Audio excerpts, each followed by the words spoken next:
I'd never considered him a rival, but there I was, sitting in a county courtroom, waiting for the judge to pass sentence.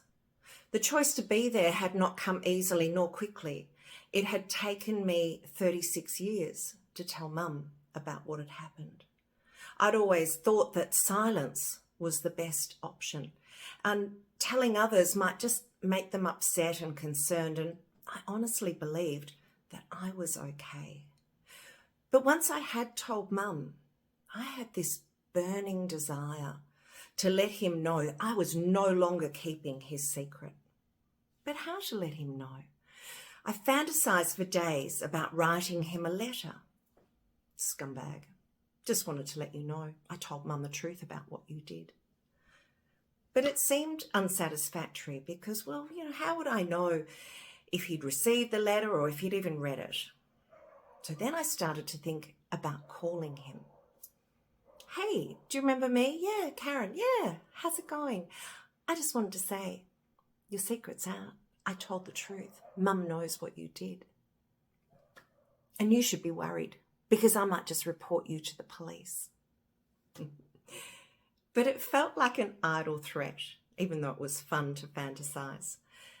Because if I was really going to make a report to the police, would I be calling him up to threaten him?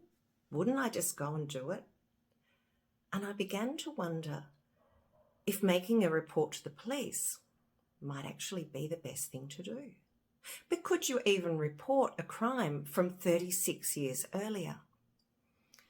I pondered about whether there might be others. Perhaps I wasn't the only one.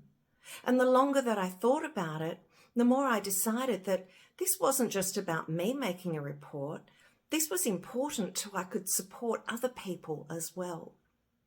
So armed with these thoughts, I called the police one day and I told them that I'd been sexually abused by a trusted neighbour when I was just 9 years old. The detective was incredibly supportive. She encouraged me to come in and have a chat. And she told me that based on my memories, what I could remember, there was a good chance that they could make an arrest. Really? An arrest? Apparently all I needed to do was make a statement. This was so appealing. I didn't care if this resulted in a conviction or not. I just wanted to make him uncomfortable. And so 4 years on from that time, we're both sitting in a county courtroom. I'd gone there that day to hear the judge for pass sentence firsthand, but not only that, I'd gone there that day because I wanted to look him in the eye. As the judge asked the defendant to stand to have his sentence read, I swung around in my seat so I could look at the dock at the back of the courtroom.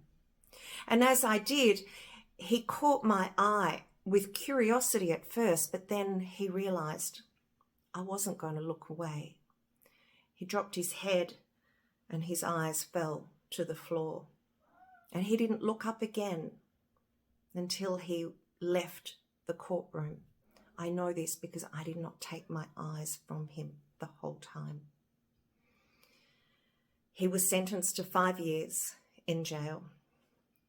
That day, as I sat in the courtroom and watched his bowed head, I felt the shame that I'd carried within me for so many years shift. The shame that was once mine was now his, and his alone. He's no longer my rival.